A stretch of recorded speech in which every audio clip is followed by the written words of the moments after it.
Hey guys, how are y'all doing today? I'm working on a Duramax. Nice looking truck. We're replacing the EGR, so I'll be just showing you how to remove it.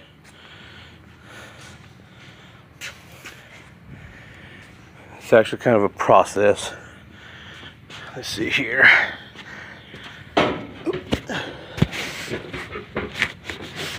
So basically what I've done so far is the main cap for the air intake. Take two bolts out, they're to be 10 millimeters. Take that off. I'll go show you what it looks like. Then your hose clamp or your boot clamp here too. Take them off, disconnect it, and take it out. Now, this is the part you're gonna have left there. To remove it, you got two bolts here, which are those right there, those two. You got two bolts here, which are right there. And then you'll have one more in the front. See that bolt? I put it back in already. It goes through that little hanger right here.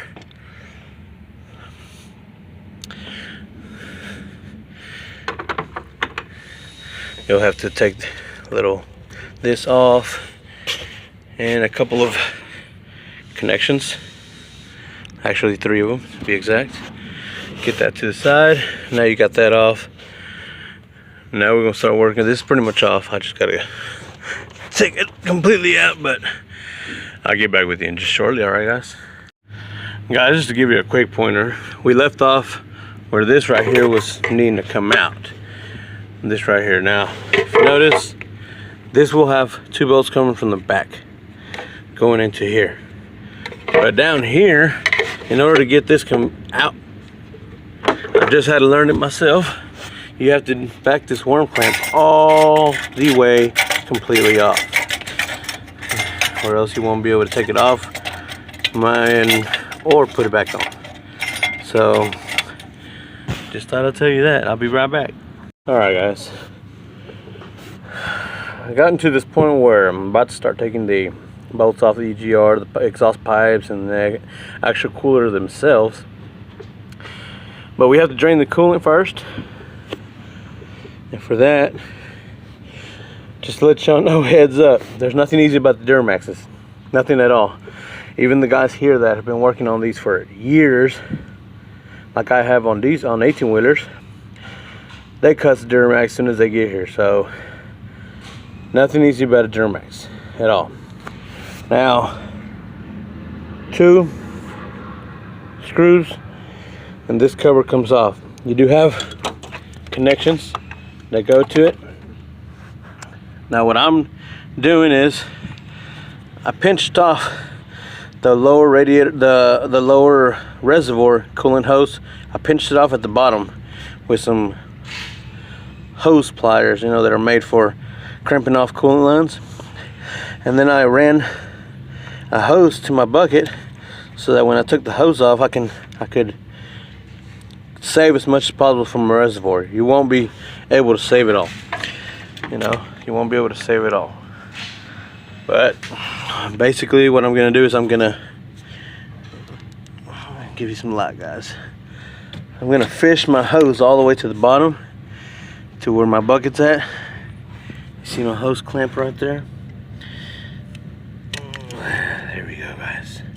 Pinched off. Then I'll undo it and let it flow up into the bucket. And that should be enough coolant out of this thing to do what I gotta do. Anyways, I'll be back. I'll show you a few in a minute from the bottom, another view. Alright guys, turn my headlamp on so I can see. I undid the clamp. I wiggled my hose down here, as you can see, and I'm not gonna let it go because I don't want it to be all over the floor. You're gonna lose a little bit on the floor, but it ain't nothing. So right here, you just finished draining the coolant. I'm gonna probably let it go for a little. No, I'm just gonna hold it.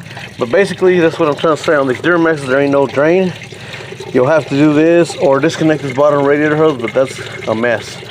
So this is about the best you're gonna get, and unless you're taking the radiator out, then you have no choice. I'll be with y'all here shortly when I get back on top of the engine.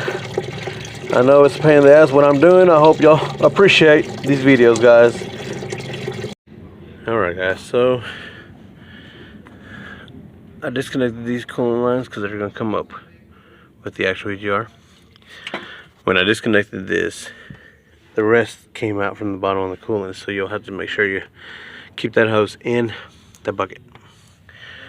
And you got two 12mm bolts, one on top and one on the bottom. I did go from back here, I got an extension and went under these for the top one and then under this for the bottom one.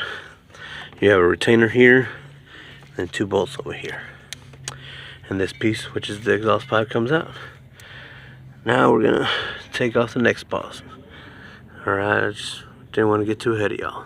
Just want to let y'all know, sometimes you're gonna find jobs that are gonna make you question your career choice. They're gonna make you damn near cry, give up, whatever. Them 3 bolts that go to there, that exhaust will eat your lunch. Okay, now this one gets it goes at L right here and right here. Right here is going to be 4 bolts where the L goes. When you take them off, you'll be able to lift the L, and I had to loosen the alternator and go from under there to get to them 4 bolts, or the bottom 2 of those 4 bolts. So, man, this was a son of a gun. Now over here, you'll have to disconnect your AC and just move it out of the way so that you can move the stuff that's over there, which is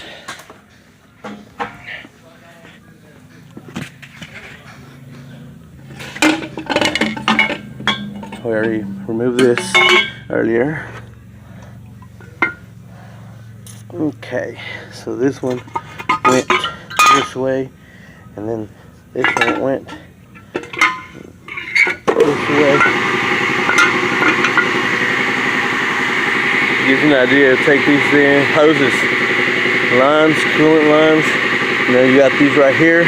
You'll have bolts to take off.